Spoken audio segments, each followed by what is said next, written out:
It's hard to imagine a world without any form of authority.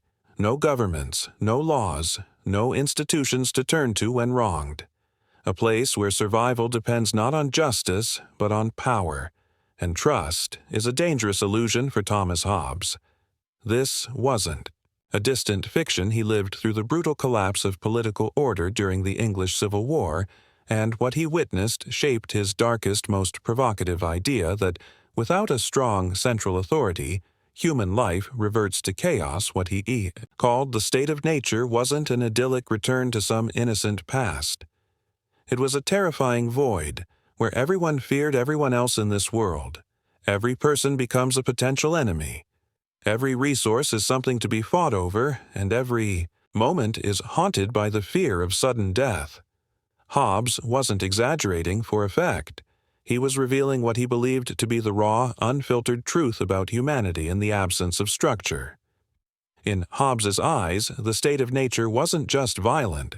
It was inevitable, left to our own devices with no common authority to restrain us. We fall into what he called the war of all against all. It's not that humans are evil in some moral sense. Rather, we're driven by self-preservation, by the constant anxiety that others might harm us first.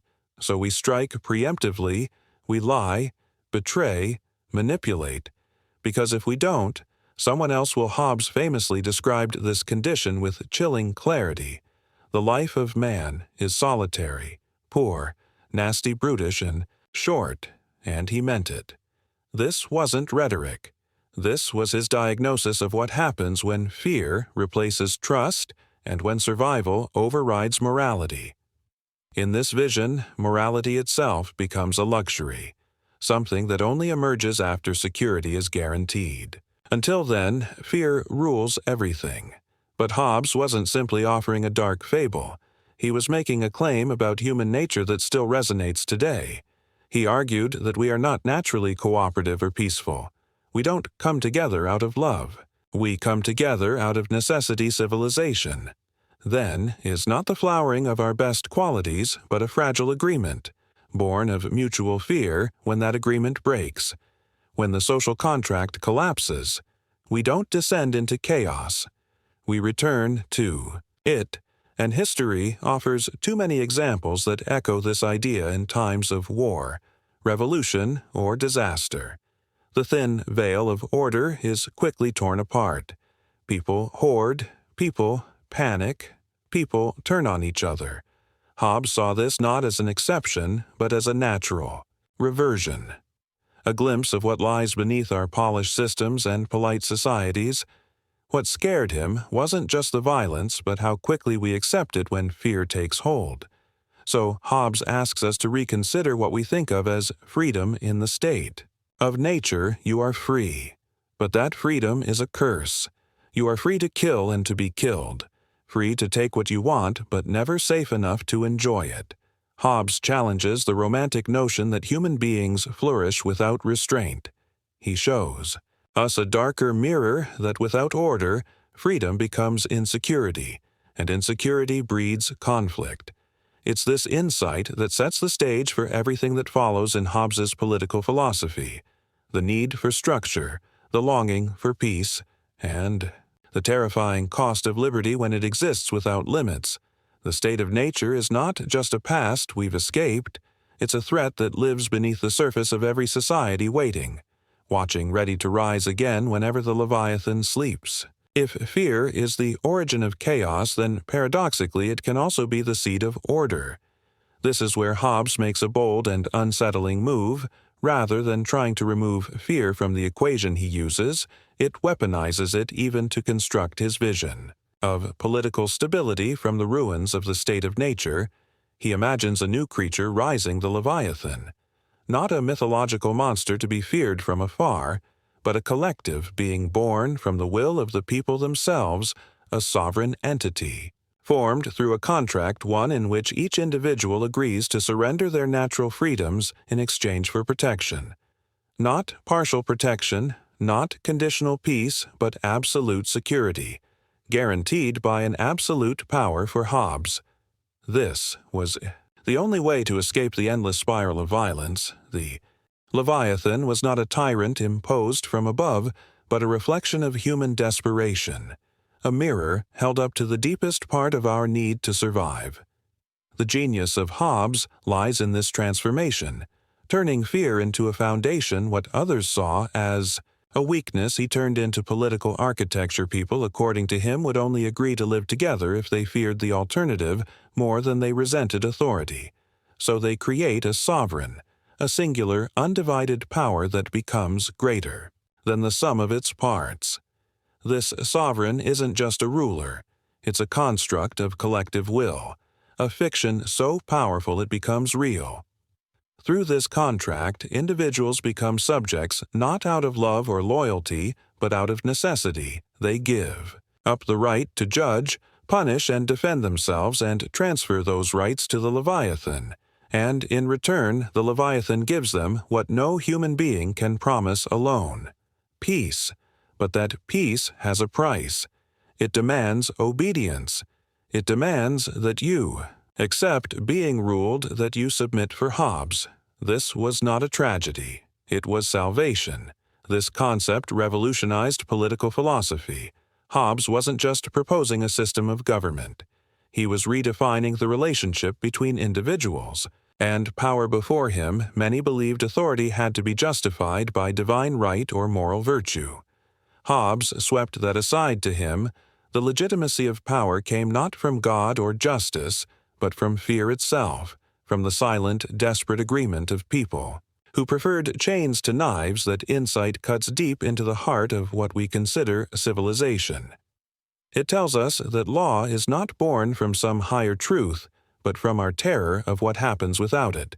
And so the Leviathan becomes more than a king or a state. It becomes a psychological necessity, an embodiment of our willingness to trade freedom for the promise of not being killed in our sleep.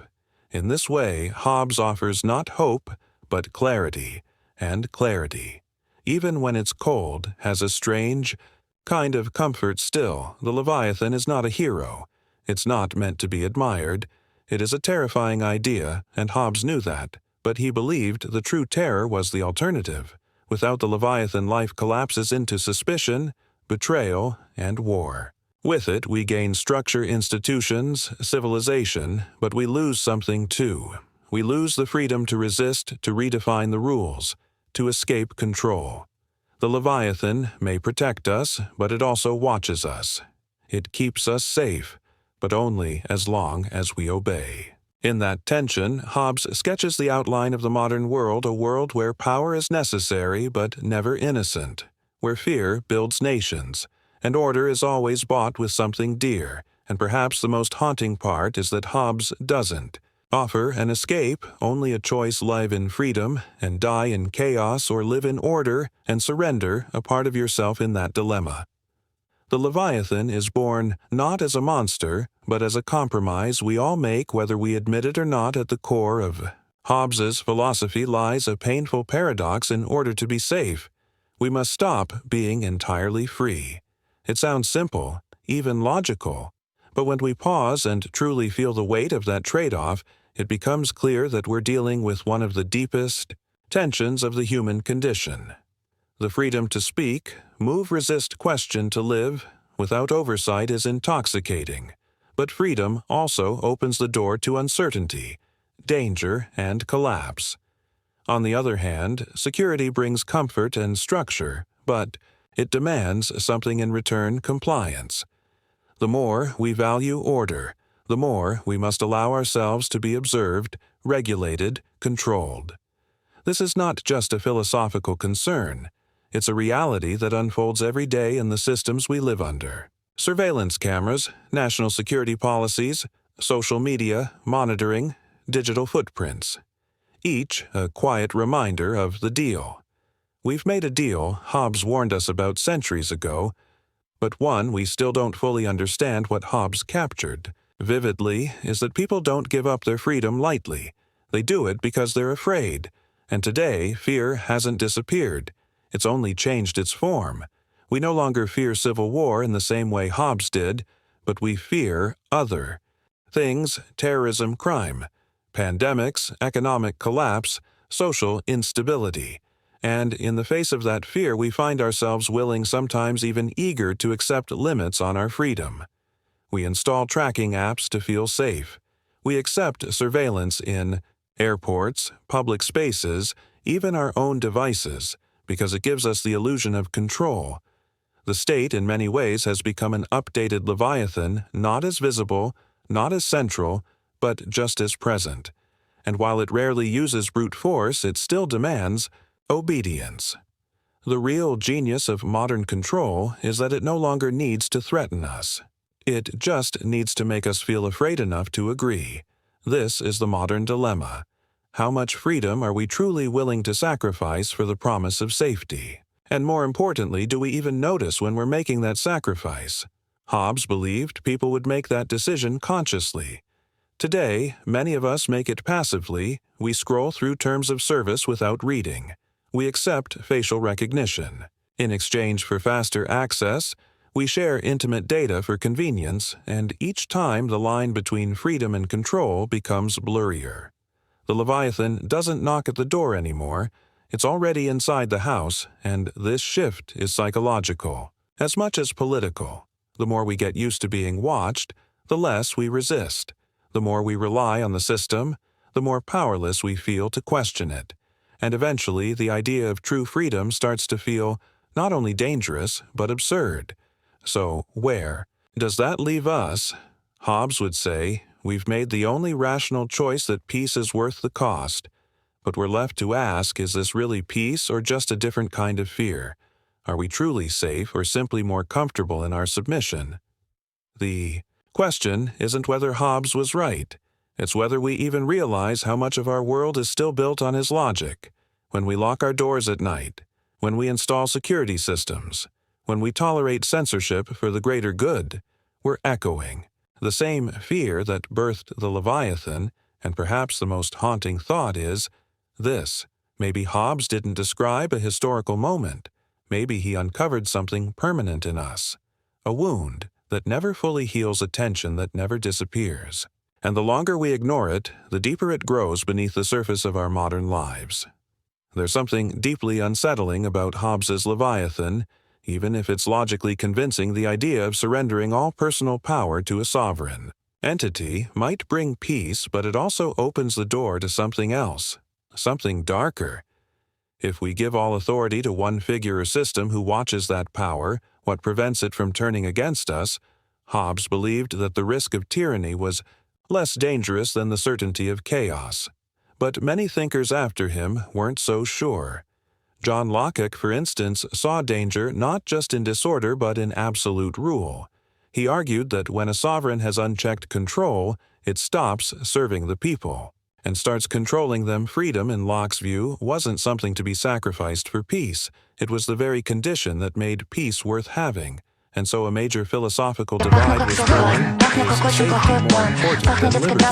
Or does liberty define what safety really means? The Leviathan, in its absolute form, is built on a kind of pessimism, on the belief that humans are too selfish, too violent, too unpredictable to govern themselves. But what if that's not the whole story? Rousseau, for example, rejected Hobbes' grim view of human nature. He believed that humans are corrupted not by their instincts, but by their institutions. For Rousseau, the problem wasn't the lack of authority. It was the presence of the wrong kind, the Leviathan he feared. Replaced natural freedom with artificial order. It didn't cure the disease. It merely changed its symptoms. Instead of violence between individuals, you now had violence institutionalized, legalized through law and enforcement. And this, he argued, was just as dehumanizing. By surrendering ourselves to a sovereign, we risk losing not only our rights but our sense of moral agency. We stop asking whether laws are just and simply assume they must be. Obeyed the danger, then isn't just theoretical history. Offers countless reminders of what happens when power is centralized without accountability. Dictatorships, police states, regimes that begin with promises of safety and end in oppression. Hobbes, might say those are distortions of the Leviathan, not its true form, but the line between a necessary sovereign and a dangerous tyrant is often only visible in hindsight. Once a people have handed over their autonomy, it becomes very difficult to take it back, especially when the very force that protects them is also the one they fear. Hobbes underestimated how deeply human beings crave not just order, but dignity. We want to feel safe. Yes, but also, herd also, respected the Leviathan in its pure form has no interest in listening. Its task is to control, not to empathize, and for many philosophers that makes it not a solution, but a new kind of problem. More orderly perhaps, but no less destructive. Even today, echoes of this debate remain. Alive governments around the world justify sweeping powers in the name of security, mass surveillance, censorship. The erosion of civil liberties, often dressed up as temporary measures, often accepted by a population too exhausted to resist the irony, is painful in trying to escape fear. We sometimes run straight into its arms. Hobbes offered a mirror to our darkest impulses, but his critics ask whether we should build a society based on fear. At all, should fear be the architect of our politics? Or should it be resisted, challenged, kept in check by principles stronger than the instinct to survive? The Leviathan may be necessary in moments of collapse, but if we make it permanent, we risk turning emergency into norm and losing ourselves in the process. The question then isn't just about power, it's about trust, not in authority but in ourselves, and whether we believe human beings are capable of more than just obedience to understand. Hobbes is to understand the political power of fear, not fear as a passing feeling, but as a structure, an organizing principle. Hobbes didn't just believe that fear motivates action, he believed it defines civilization. In his view, fear is the invisible architect behind every law, every contract, every government. It is not love for justice that binds society. It's terror at what would happen without it. That might sound bleak, but for Hobbes it was honest. He had seen what human beings were capable of when left to themselves: betrayal, cruelty, self-interest, disguised as morality. And so instead of denying that darkness, he built his political philosophy around it for him. Fear wasn't a flaw in human nature.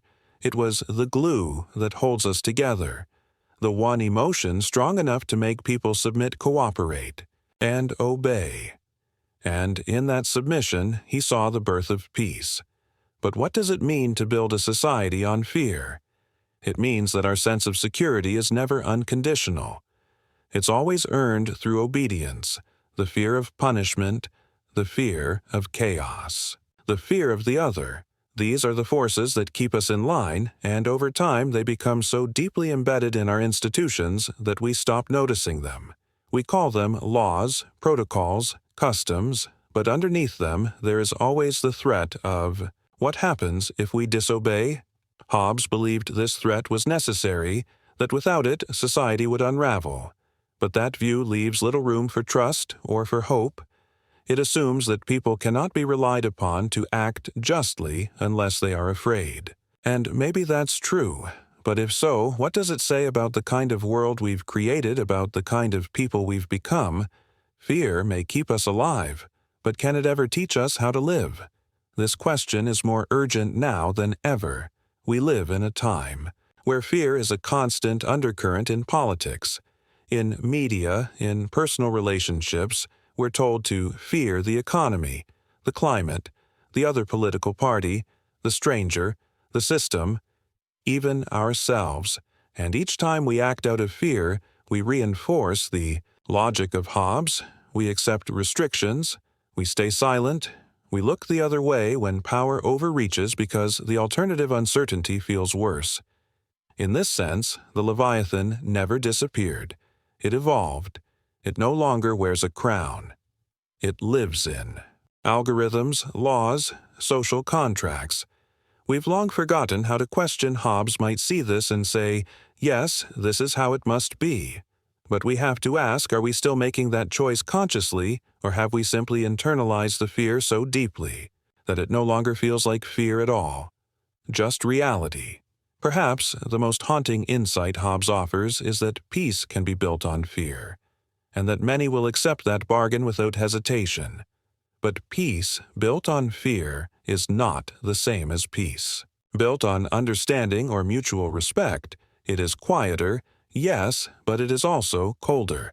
Hobbes gives us a world where survival is everything and morality is secondary, where the social contract is not a celebration of unity, but a truce between enemies. And maybe that's the world we needed in a time of civil war, but is it still the world we want now? Or are we capable of imagining something more? A politics not driven by fear of what we might become, but by hope in what we could be. Hobbes forces us to confront the shadows at the heart of civilization. He doesn't offer escape, only clarity, and maybe that clarity is what we need most to see the foundations of our world for what they are, and then decide consciously, courageously, whether we want to keep living under them. Perhaps the greatest strength of Hobbes's philosophy lies not in his answers, but in the brutal honesty of his questions. He did not try to gild the human condition. He did not write to console, but to reveal. And what he revealed was disturbing: that behind the most civilized institutions there is fear, that behind our ideas of progress and order there is a shadow, the fear of returning to chaos, violence, war of all against all. We build our cities, our political systems, our social rules as walls against this darkness, and we call these walls civilization. But what happens when we start living just to keep those walls up, when all our political efforts are reduced to avoiding collapse, avoiding the other, avoiding risk? This is where Hobbes's vision ceases to be an analysis and becomes a mirror that forces us to ask, are we really living, or just protecting ourselves from the worst Leviathan is not just a creature of the past. He still breathes. Among us, silent, omnipresent, sometimes in the state, sometimes in our minds. And the most dangerous thing is not that it exists. It's just that little by little we start to see it as normal, as needed, as inevitable. But maybe it isn't. Perhaps we are more ready than we think to imagine a new way of living together. One that does not need to be built on fear, but on trust, responsibility, dialogue. This takes courage. It requires believing that human beings are capable of more than just obeying. To survive, it requires a kind of faith that Hobbes may never have had, but that we may need to cultivate.